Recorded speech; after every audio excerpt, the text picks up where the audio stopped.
Good morning, Toastmasters. Good morning. We all are playing a game.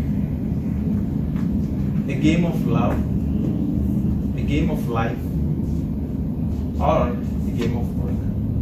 And even some of us are playing all at once. In game theory, we have finite games and infinite games. In a finite game, we have known rules, we have known players, and the main objective is to win the game.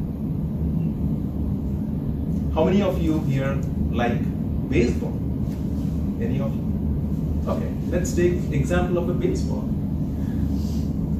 We know that there are going to be 9 innings, and whichever teams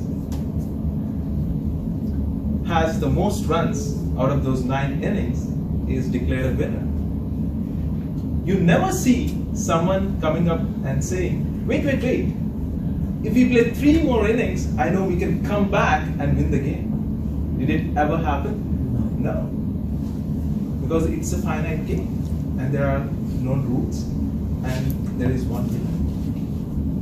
Whereas on the other side, the infinite game, you have known and unknown players.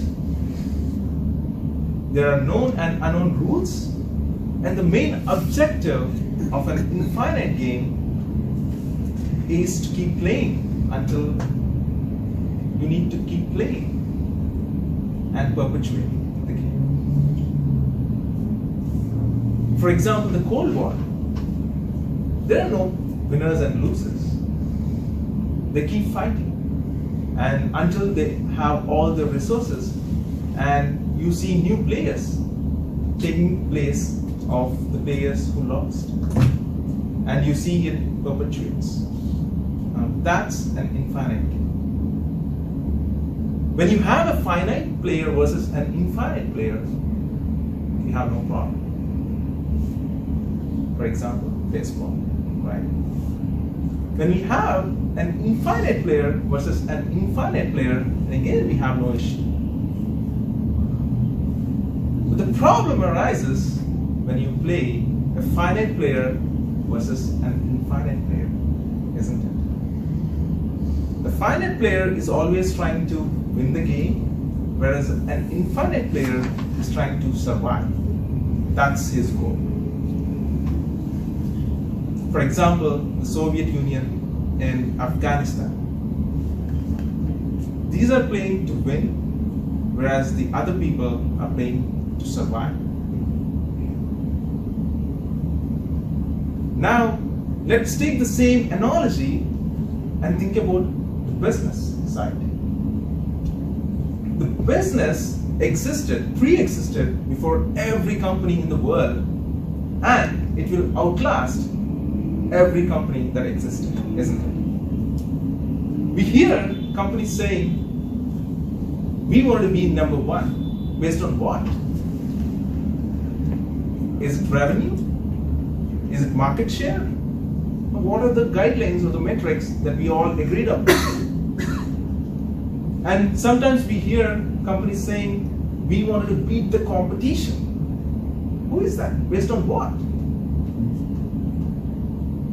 You need to have a specific guidelines that you could set to make more sense. Do you think MySpace doesn't know that Facebook existed?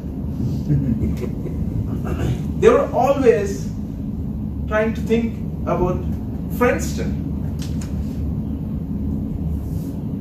So, imagine all these different scenarios. The competition, the companies cannot just win by just studying their own competition. They can make tactical decisions, but not strategic decisions. And even the CEO of Costco once said, James Sinek, he mentioned that Wall Street is in the business of making it to the next quarter of the year, whereas we are in the business of building a business for the next 50 years. So there was a study which showed like people were given to choose a free 400k house in a block of 100k houses, or to choose a $1 million house in a block of $10 million house. Guess what? Most of them chose. They chose the 400k house because we just wanted to be better than the next person. Just imagine what could be the possibilities if we just upscale our thinking. We wanted to be the better versions of ourselves. We are our own competition. There is always the next thing or the next possible thing. And the sun always comes out tomorrow again. It's not that we are losing. There is always one more chance. We try to give up very easily every single time. It's not all about I, it's about we. It's not about how I can lose 10 pounds. It's about like how can I help my friend to have a healthier lifestyle. Just by thinking,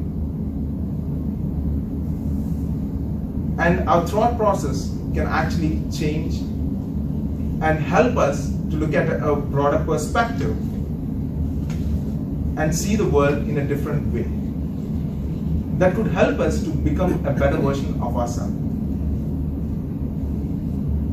So, become an infinite player that could help you to become a better version of yourself in your work and in your life. Thank you.